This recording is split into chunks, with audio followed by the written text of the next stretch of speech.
Hello everyone! For today ay kakain lang po tayo sa labas. Isa po ito sa pinakapaborito naming steak restaurant dito sa Abu Dhabi.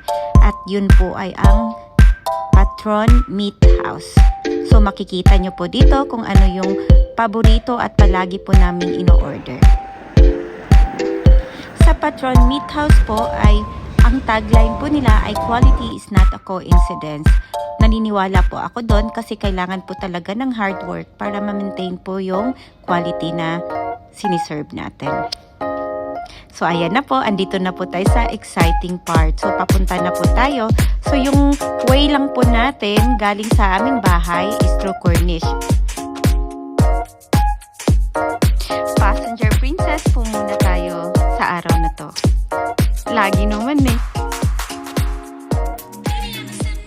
Yes, we arrive at our destination. So makikita nyo po na naka-free valet parking po ang ating restaurant na pupuntahan. Approaching na po tayo sa pupuntahan nating restaurant. At yan, naka-sea view po tayo while dining. At ang una po naming in-order ay ang chef salad. Napakasarap po talaga nito at napaka-healthy. Aside po sa siniserve nilang napakasarap na pagkain, ay napaka-relaxing naman po talaga ng view dito. So yan, kakain ka lang habang patingin-tingin sa labas. Ay siya nga po pala, dito po sa customer service nila, kung ratings lang po ang pag-uusapan, ay masasabi ko po talagang perfect. So 10 over 10 po sila. Dahil din po sa bilis ng serving nila, ay para bang ang bilis lang po talaga ng mga pangyayari dito habang kumakain ka. So yan po yung the best service na masasabi ko sa restaurant na mga napuntahan ko dito. At ang next po namin nakakainin ay ang grilled mushroom. Highly recommended ko po ang grilled mushroom. Samahan nyo na rin po ng paborito kong strawberry mojito. Ayan. Oh my God, ang sarap po talaga niyan. Promise.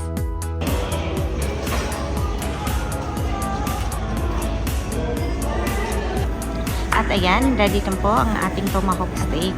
Pero kung may budget po kayo, try nyo din po yung Wagyu beef nila. Ay, yun po ay literal na melts on your mouth. Alam nyo ba, habang hinihiwa yan ay naglalaway na po ako kasi nai-imagine ko na po yung lasa. Kaya po pala kami kumain sa restaurant na to ay para po matry nung kapatid namin na bago po dito sa Abu Dhabi.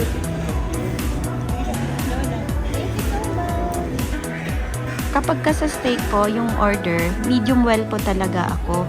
Kasi hindi ko po kayang kainin yung rare or whatever.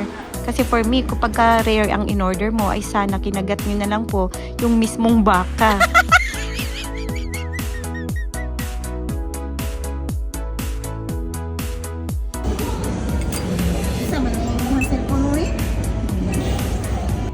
Nagre-reklamo na po si Aimee sa cellphone ng kapatid namin. Kasi sobrang pangit na po nung phone niya. Pero di bale, konting tiis na lang at makakabili na po siya ng bago niyang phone. Kasi may trabaho na po siya. Hi! Pagkatapos ng dinner.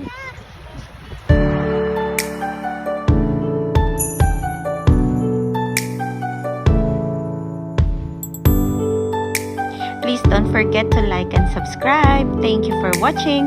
Hope to see you again on my next video. Amping and bye-bye!